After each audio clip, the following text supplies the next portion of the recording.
జై గురుదత్త శ్రీ గురుదత్త. వేదాంతము కఠినమైంది కాదు, అలాని సూక్ష్మమైంది కాదు. అది అర్థం కావాలంటే కష్టపడాల్సిన అవసరం లేదు. మన మనస్సుని సంస్కరించుకుంటే చాలు. దైవం కోసం ఎన్నో రకాల ప్రయత్నాలు మనం చేస్తూ ఉంటాం.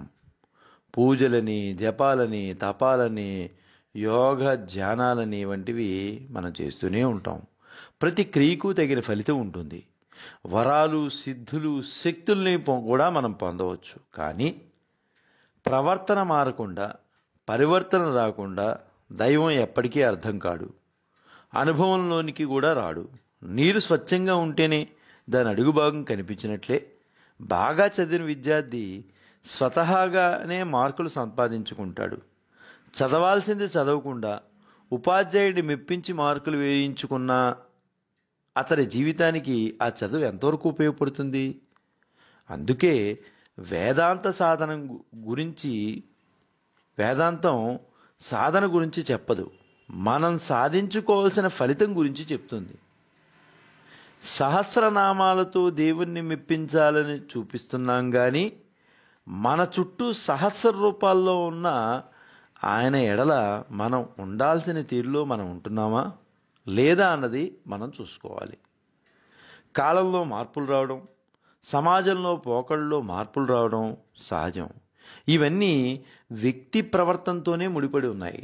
సమాజం బాగోలేదని అంతా అనుకుంటారు. సమాజంతో మనం బాగుంటున్నామా అని ఒక్కసారి ప్రశ్నించుకుంటే అసలు ఆ సమస్యే ఉత్పన్నం అవ్వదుగా.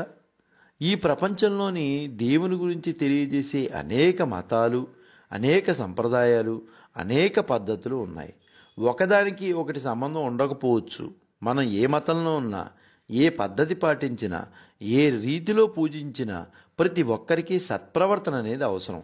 దైవం ఒక్కటే అయినా ఎవరికి వారు పూజించి, ఆరాధించి, ఆశ్రయించే దేవుళ్ళు వేరువేరుగా ఉంటారు. కానీ దైవారాధన పేరుతో అందరూ కోరుకునే శాంతి, సౌఖ్యం మాత్రం ఒక్కటే.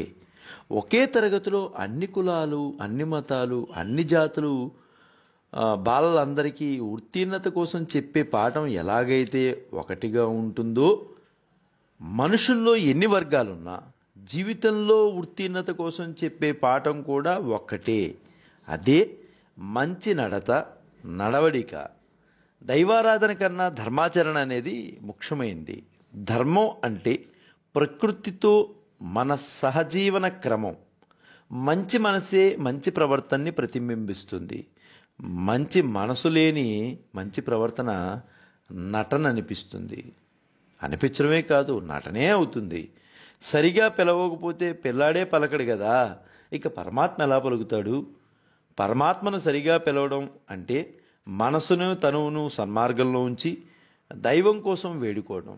మన సత్ప్రవర్తన త్రికరణ శుద్ధిగా ఉంటే మనకి ఎదురయ్యే పరిణామాలన్నింటినీ కూడా దైవమేనని మనకి తెలుస్తుంది. మనం ఎన్ని కష్టాల్లో ఉన్నా ఆ దైవమే మన ముందుండి మనని నడిపిస్తుంది. అది ఒక మానుష్య రూపంలో అవ్వచ్చు, ఏ రూపంలో అవ్వచ్చు, భగవంతుడే మనని ముందుండి మన కష్టాలను పోగొట్టగలుగుతాడు. కాబట్టి మన ముందు మనసును ప్రశాంతంగా ఉంచుకున్నాం.